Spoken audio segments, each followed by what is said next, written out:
When is the last time that you had a conflict with someone? In today's fast-paced world, conflicts and tense situations can arise unexpectedly, whether at work, in public, or even at home. Knowing how to de-escalate these situations is important for maintaining peace and building positive relationships.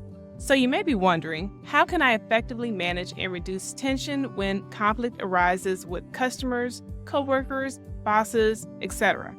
Hi, if you don't know me, I am Barika from Simply Unique Coaching, and I have been leading for over 15 years. I've led more than 18 teams, and I've actually been leading since 1997. And my first work experience was actually in an area that required customer service and having to resolve a lot of conflict. And I've been doing that ever since really 1997. So in today's video, we're going to talk about how to use de-escalation techniques and why it's important to know them. And then also I'm going to share a few examples at the end of the video, times when I've had to actually implement those techniques myself. So make sure you stick around to the end. Now, why is learning de-escalation skills important? First of all, it's going to keep the problem from becoming a bigger problem. The thing about problems is they really typically don't go away until they are resolved. So if you don't address the problem, if you don't specifically address the situation that's going on, it's going to keep lingering and it's going to potentially get worse and fester like a open wound. I know it's really gross, but like if you have an infection and you don't treat it, then it can get really, really bad. So we want to make sure that we are helping to resolve these conflicts and we are using our de-escalation skills in order to ensure that the problems no longer become big problems, but that they're smaller problems that are manageable and actually that they go away. So we actually want to make sure that we keep them from becoming a bigger problem. And one of the ways that we can do that is by using active listening skills. That is one of my favorite skills when it comes to solving problems, because by actively listening, we can find out what the real situation is and we can get down into solving the actual situation and not what we think the situation is, or even what the customer or the boss or whomever thinks the situation is. We can actually get to the root cause, because sometimes people aren't able to articulate what the actual problem is. So it's going to be our job to be investigators and to try to determine what the actual situation is that's going on. Also, we want to use de-escalation skills to help us resolve conflicts, because it's going to help us to build healthy relationships. And being able to de-escalate conflict creates understanding and respect, which are important for healthy relationships. So an example would be addressing a misunderstanding maybe with a friend calmly. And by doing it that way, by doing it calmly, you can make sure that it is done in a way where the relationship is retained and maintained and it continues to thrive and grow. And it's not one of those catty situations where we are stuck on wanting to be right. Because in this situation, being right is not going to be helpful, especially if the other person feels resentment after the situation is resolved. So the thing that we want to do is solve the problem, and we want to try to make it as much of a win-win situation as possible. Also, we want to develop de-escalation techniques and skills and become skillful in it, because it is going to help improve our emotional intelligence. And I'm going to tell you, the most effective people, the people who can get things done, are people who are emotionally intelligent. And that means that they're able to pick up on the nuances that are occurring around them. They're self-absorbed, they are self-aware, but they're not self-absorbed. And sometimes, you have to bite the bullet. You may have to apologize really when you may not have done anything wrong, in order to help ensure that the situation gets resolved, And I'm not saying to be fake or to try to, how people will flatter or they'll try to fluff people up to try to get things resolved. No. It's if someone feels like they were wronged and you, in your opinion, they weren't wrong, but, if they feel like they're wrong, just a simple, I'm so sorry that happened. Sometimes you have to be careful about, I'm sorry that you feel that way, because people can take that as a slight, a passive-aggressive comment. So you can just say, I'm so sorry that this situation occurred, and let's see what we can do to resolve it. And that helps to go a long way, because at least the person knows, okay, this person is not just thinking from their perspective, they're trying to put themselves in my shoes. When we put ourselves in the other person's shoes, then they feel like we're going alongside them, not like it's a confrontation, front to front, this person against this person. It's now we're walking together and we're going to get this thing resolved. So now let's talk about strategies to help us improve our de-escalation skills and techniques. So first of all, we want to practice active listening. We want to ensure that we are listening to what the other person is saying. Listen to hear, not to respond. By listening to hear is going to help us, again, dig into what the actual situation is. Because listening to respond is we're actually focusing on wanting to be right or wanting to get the situation over with, versus putting ourselves in the other person's shoes. And I honestly believe that what you reap, you sow. So think about whenever you have a difficult situation, how do you want to be treated? And try to take that approach when you're helping other people resolve conflict, whether it's a customer, whether it's a coworker, When it comes to a boss, even sometimes you got to put yourself in their shoes. Sometimes people are under stress, and understanding that they're under stress can help us to be able to assist them and to empathize with them. Also, when it comes to active listening, we can nod in agreement, let them know I understand. Just listen, very, very carefully and attentively.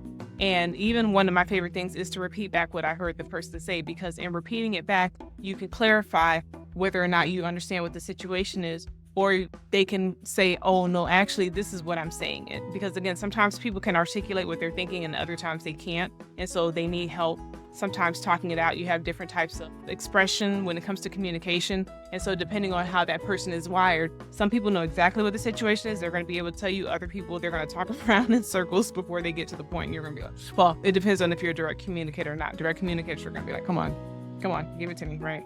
So anyway, let's keep going. This is super important. We also want to ensure that we maintain a calm body language. We don't want to sit there with our arms crossed. We don't want to sit there. You know how some people, they say that they have a resting face? Well, that could cause problems, especially if you're dealing with face-to-face customers. So when we get down to the end of the video, towards the end of the video, I'm going to share some of the work experience that I had, because I've dealt with face-to-face customers, as well as working in a call center, as well as working in other environments where I had to deal with people either face-to-face or over the phone or electronically or whatnot. And again, we want to go back to having empathy, and we want to validate the person's concerns, because a lot of times the person just needs to be heard, or they need to feel heard, even if they, don't get what they want in the end. A lot of times when people feel like they've been heard and that they've been understood, then they're more accepting of whatever the outcome is of the situation. They may not be happy, but they may be more accepting of it. Also, this is super important whenever we're dealing with a conflict. So when it's a customer, typically they know what they want. When it's a coworker, it might be a little bit different, especially if there's been ongoing tension and conflict with that individual. There might be several layers of what the actual problem is. And so sometimes we have to dig down into it. So depending on the situation, you may just need to address, I would say just to address whatever the main situation is right then and there. And if there's another situation, hold that off until this first situation is resolved, unless you find that the core issue is not being resolved. So if you have conflict going on with a coworker, maybe they said something snappy to you, and you say, okay, I need to address that with them. And then you go and say, hey, the other day I was mentioning X, Y, and Z, and you came to me, and the tone that you used with me came off a bit harsh, and I'm not sure, I don't think that you meant for it to, but I just wanted to talk and see if we're okay, if there's something that we need to address. And then from there you can find out, and then can say, oh, I had a really bad day, and I'm so sorry, X, Y, and Z, right? Or you might find that y'all had that conversation, they said they've had a really bad day, and then a couple days later, you have the same scenario happen. Okay, so now this is kind of saying there's another layer there. So either they really do have stuff going on, or they may have an offense that's so deep down inside of them that until that offense gets resolved, then there's going to be a constant friction until that particular issue gets resolved, either between the two of you or within themselves, Sometimes people are able to resolve it on their own. They're able to forgive. They're able to pinpoint it. Other times they're not. They have to talk through it and walk through it. So now we're going to talk about real life de-escalation situations that I have encountered. But before we do that, let me ask you a question. What strategies have you used to help you de-escalate conflicts? What has worked best for you? Share your thoughts in the comments. I'd love to hear from you. So now let me talk about my own personal work experience. So back when I first started working and getting a paycheck, I actually worked in a face-to-face situation in a retail outlet that was very popular in the area that I lived in at the time. And so in that particular case, I was actually an inner city location. So there were certain things that would occur there that may not happen in some of the maybe suburban outlets and things of that nature. So I had to get very used to dealing with customers that could at times be rough, tough, and grumble, and be in a face-to-face, confrontational situation with them. And for me personally, this is just my opinion, I didn't take it personally because I empathized with them, and I realized that, okay, they're not attacking me, they're upset about the situation. And so by allowing them to express what they were upset about, then I was able to help get down to the root cause of the problem. So that was in working there. And then from there, I actually ended up working at a call center.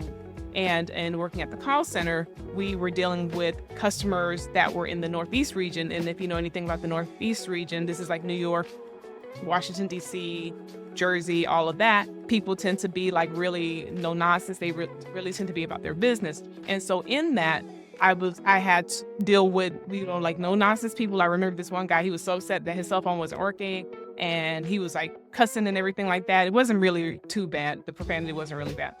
But for me, again, as long as he wasn't attacking me, then it was fine, right? And so at the point where I just let him get all his frustration out, and I already knew what the issue was, so I just kind of let him express his frustration. And once he got that out, then I was like, okay, let's do X, Y, and Z. And then by the end of the call, he was like, "Are you in Paramus? Are you in Paramus? I'm going to sing you some flowers. I'm going to sing you flowers." And I was just laughing because I was like, oh my gosh, this is awesome, right? Because I was able to help him resolve that issue. So now I will say I have had some situations where I have had to walk away, because the person was so rude in the situation. But if I felt like the person was personally attacking me, then I would actually address it, because I have like no tolerance for that, because I'm a very respectful person. So I will not tolerate disrespect from other people. Even if it's a customer, I'm not going to tolerate abusive words or behaviors from anybody. So I hope that helps. Now, if you want to see a video where I had a conversation with someone who specializes in conflict resolution, I want you to watch this video next. And with that being said, make it a great day. Take care. Bye.